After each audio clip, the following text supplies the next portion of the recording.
Europe 1, il est 7h14, Thomas Soutou. L'édito éco de Nicolas Barré, directeur de la rédaction des Échos. Bonjour Nicolas. Bonjour Thomas. Pas un cheveu blanc à l'horizon, je vois ça sur europe1.fr.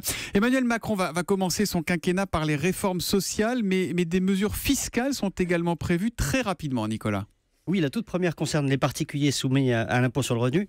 Emmanuel Macron devrait leur confirmer rapidement qu'il n'appliquera pas la retenue à la source en janvier prochain. Trop compliqué à tenir dans les délais. Alors entendons-nous, il n'est pas contre le principe, mais simplement il ne veut pas le faire si vite. Et surtout, il ne veut pas créer la confusion avec cette promesse qu'il a faite de remplacer certaines cotisations sociales. Vous savez, les lignes maladie et chômage sur votre feuille de paye par de la CSG. Ce basculement va augmenter le salaire net. Les salariés vont y gagner. Et donc, il veut que ça se voit. Et si on fait le prélèvement à la source en même temps, on ne verra plus rien.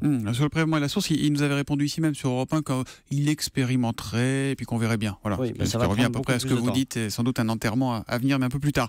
C'est pour quand ce basculement qui doit augmenter le salaire net ? Alors ça doit être voté à l'automne pour s'appliquer dès l'année prochaine. À titre d'exemple, ça représente un gain net de 500 € pour un salarié qui touche 2200 € net par mois, 500 € par an.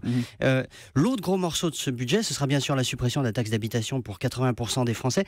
Ça s'appliquera un peu plus tard, par étapes, à partir de 2020, mais c'est de loin la mesure la plus importante de son programme fiscal, 10 milliards d'euros, et ça doit être voté aussi à l'automne. Et puis, le dernier morceau, je ne parle ici que de la fiscalité des particuliers, concerne l'ISF, qui ne touchera plus que l'immobilier, et la fiscalité du capital avec, vous savez, ce prélèvement à 30% forfaitaire sur tous les revenus de l'épargne.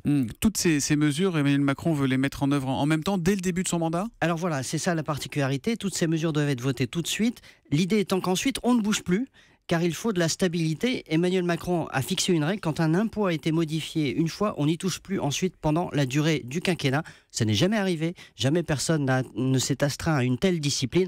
On sera là pour le surveiller. Et évidemment, s'il en profite pour baisser les impôts, on ne s'en plaindra pas. Petit message au passage au futur chef de l'État, signé Nicolas Barré, directeur de la rédaction des Échos. Merci Nicolas et à demain. À demain.